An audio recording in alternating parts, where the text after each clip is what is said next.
Você que está chegando aqui no NOKD Clips, esse canal é autorizado pelo Não Importa o que Digam.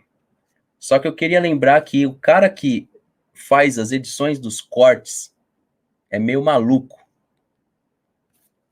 Deixe seu like. O Eduardo, ele fala aqui, Pedro, ó, vi um corte seu dizendo que numa final, acho que ele quer que eu fale, então eu vou falar aqui. Vamos lá. Não sei se meu ou do Pedro, não lembro. Que Verdão e Mengão, nós seríamos favoritos. 700 milhões no time, a tática do coitadismo continua, já deu que tá feio. Cara, quem que é o... Peraí, tática do coitadismo, vamos lá. NOKD Clips, ou então acompanhe, tá? No nosso canal lá da Vertical. Pessoal, as lives lá vão continuar na horizontal, na vertical, e os vídeos a gente vai fazer na horizontal alguns, tá? Essa é a resposta, eu vou deixar aqui claro, aqui, ó, do minuto 40, para o amigo flamenguista Eduardo. Quem ganha do Palmeiras toda hora? O Flamengo. Quem hoje montou um meio-campo que tá indiscutivelmente melhor que o do Palmeiras? O Flamengo. O Andrés chegou agora, pode ser que a gente melhore. Então isso foi debatido, inclusive. As contratações do Flamengo elevam e fazem com que o Palmeiras faça mais também. Agora, quem tá como líder do Campeonato Brasileiro? De quem é o melhor ataque? De quem é a melhor defesa? De quem é o melhor saldo? É do Palmeiras? Como é que eu vou chegar hoje e vou falar que a gente é favorito? Se vocês falarem assim, baseado na Libertadores de 2021, baseado na campanha do Tri, eu posso falar assim, mas quando foi para valer, a gente ganhou uma Supercopa e ganhou uma... Mas isso daí não é muito sério. O Flamengo já é outro, o Palmeiras já é outro. Hoje, o time a ser batido no Brasil é o Flamengo, não é o Palmeiras. O Palmeiras, ele vive uma... É só olhar a pauta do Palmeiras. Ele vive uma, vamos dizer assim, uma crise de identidade com o torcedor. Se comparar como que tá hoje o Abel e como tá o Felipe Luiz está numa lua de mel, com algumas críticas. O Abel Ferreira, ele tá num momento de divisão, de polarização absurdo.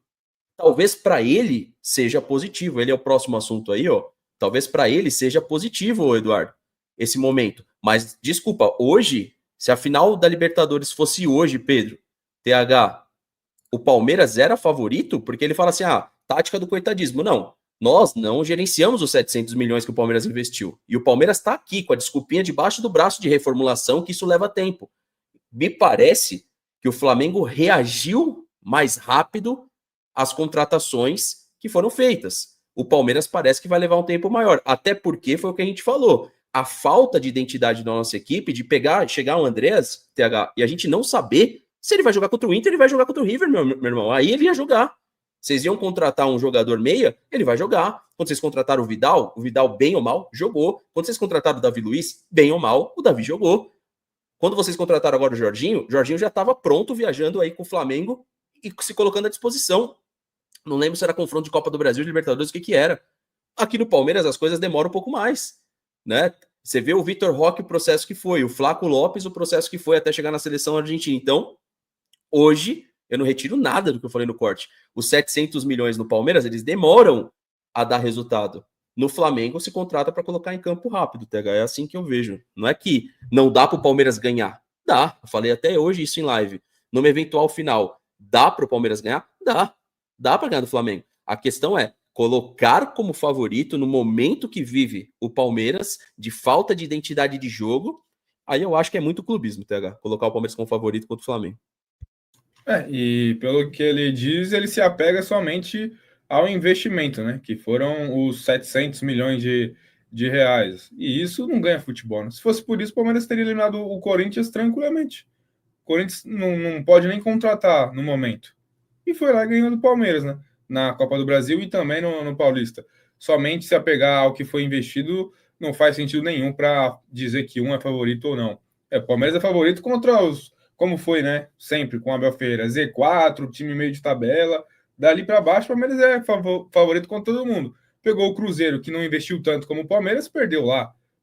Então, somente os valores não faz sentido nenhum. E você vê o que o Flamengo tem feito até então, até mesmo que o Pedro disse, a sintonia treinador com torcida, torcida com clube, não tem nem comparação. E mais obviamente é futebol dessa forma, como o Grêmio chegou lá e conseguiu empatar com o Flamengo, o mesmo Grêmio que perdeu para o Lanterna Sport, né, que ainda não tinha vencido, foi lá, ganhou do Grêmio. O Grêmio foi no Maracanã e empatou com o Flamengo.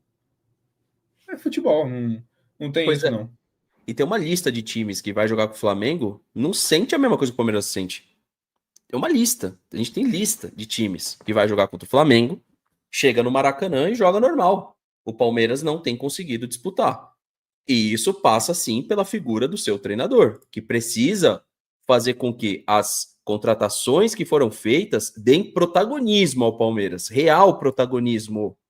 É para isso que ele é cobrado muitas vezes. O Futebol Brasil, ele fala que o Cruzeiro pagou no Fabrício Bruno 7 milhões de euros. O Palmeiras pagou 5 milhões no Mikael. Por que o Palmeiras nunca aproveita essas oportunidades de mercado? Porque o Palmeiras não vê como, né? Determinados jogadores o Palmeiras não vê como oportunidade de mercado, né? Alguns jogadores o Palmeiras considera muito a questão da idade, outros não. Por exemplo, o Andrés não considerou a idade pelo preço que foi investido. Outros o Palmeiras considera. Então, no caso do Fabrício Bruno, acho que no caso dele em específico, nem passou na cabeça do Palmeiras em contratar ele, eu acho. Ele Né? não é canhoto, né? É. Boa, boa. Que E ele é, precisava de um canhoto, né? O e ele é Valentim bom. Gomes não serve, vários zagueiros canhotos não servem, mas o Mikael foi o cara. Mas enfim, Futebol Brasil fala aqui: eu penso que os jogadores são ruins nos pênaltis, porque nossos goleiros não sabem pegar pênalti. Aí os jogadores nos treinos deitam nas cobranças. Aí quando pegam um goleiro bom, sofre. Acham que tem sentido? Ou seja, o TH, o Futebol Brasil ele tenta perguntar aqui nas entrelinhas que o problema dos pênaltis, quando o Palmeiras treina e converte, é o Everton. Agora tem o Carlos Miguel lá para ajudar. E o Carlos Miguel tem ido bem em treino, hein, TH? Então, o que eu fico percebendo muito, e quem jogou um pouco sabe também, é que se for por isso, você vê, você tenta entender o porquê que o Palmeiras é meio mole nos jogos, né? Porque vai fazer um cruzamento, aí você dá um passe na linha de fundo pro lateral, ninguém tá marcando. O lateral tem todo o tempo do mundo, até às vezes para dominar, cruzar, aí na área tem lá só um cone posicionado ali, eu não sei o nome daquilo. O atacante vai lá cabeceia e tal, na hora do jogo é completamente diferente a intensidade, a marcação, o posicionamento, tudo. Então, se for se apegar por isso, mostra porque o Palmeiras em campo não corresponde, né? Porque no treino você vê que é uma outra pegada. Até no jogo treino do Palmeiras você vê que não tá naquela intensidade toda de jogo. Faz parte. Agora, em relação aos pênaltis, é foda. Querendo ou não, você vê que o Everton ainda assim pega alguns, né? Mas eu acho que o maior problema são os jogadores mesmo, porque desde que o Abel chegou, por exemplo, né, em 5 anos, isso não foi aprimorado.